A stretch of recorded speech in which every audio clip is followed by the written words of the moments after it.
What's good, fam? It's Lone Wolf here, and this is my official review of the PTS CM4 ERG.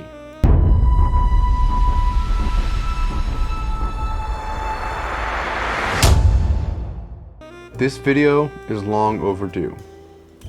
By the time that this video gets released, it'll have been almost a year since the upload of my unboxing and first impressions.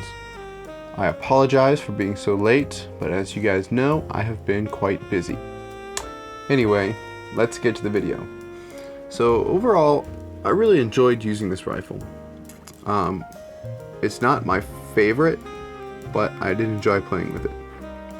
It's kind of set up for a longer range, considering the last event, Stonebreaker.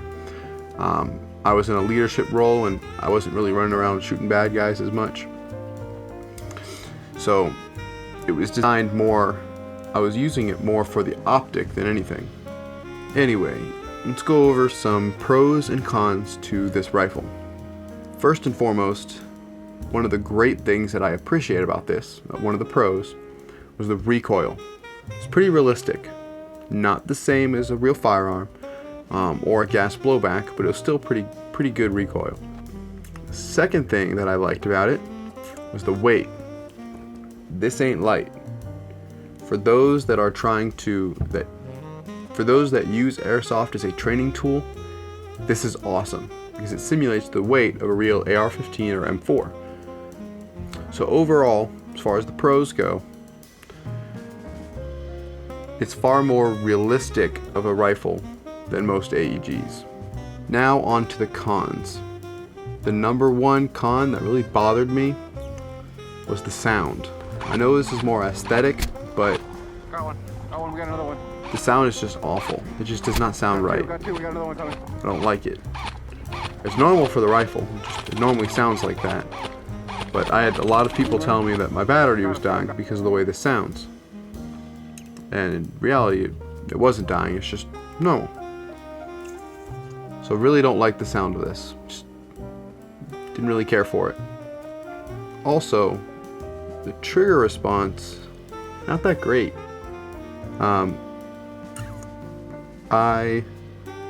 So with some lower end and some mid AEGs, if you don't pull that trigger all the way back, it can lock your piston mid-cycle.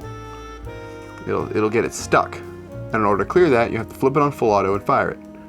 Not every field will let you do that. Thankfully, most of the places that I play, most of the event organizers, are okay with me flipping it on full auto really quick and aiming at the ground just to clear it. But like I said, not every field, not every event organizer is okay with that.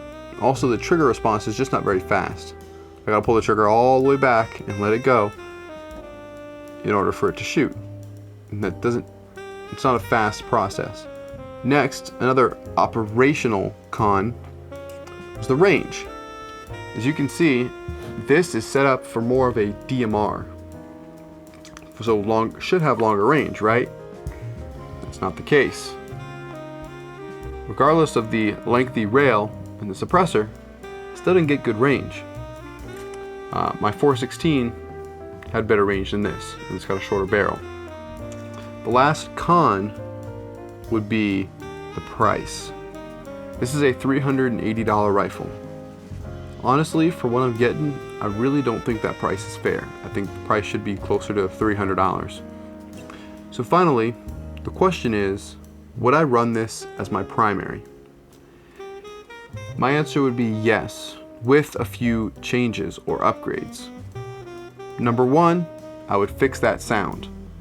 So I'd work on the gearbox, get that trigger response much snappier, and without the chance of it locking my piston.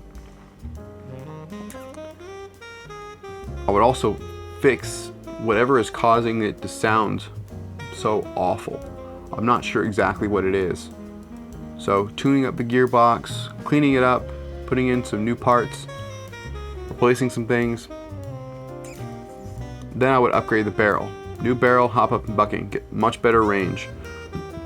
So once I did those things, yeah, I would definitely run this more often.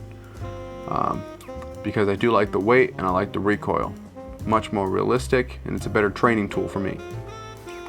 I really love to get my hands on a GBLS rifle, a gas blowback, because those look insane as far as realistic weight and recoil. So overall, if you're willing to put a little bit of work into it, or you don't mind the trigger or the sound or the range, then this is a worth it rifle. However, it's probably not something that I would buy personally. I will say though, one great feature of this was the rail system, because that is hard to find anymore.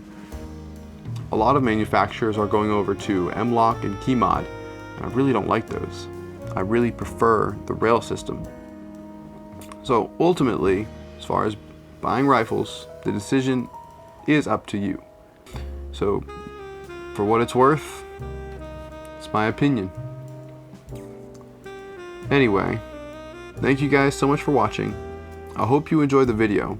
If you did, make sure to leave a like and a comment down below. Let me know what you think, and if you have any other video ideas, things that you want to see from my channel, other products to review.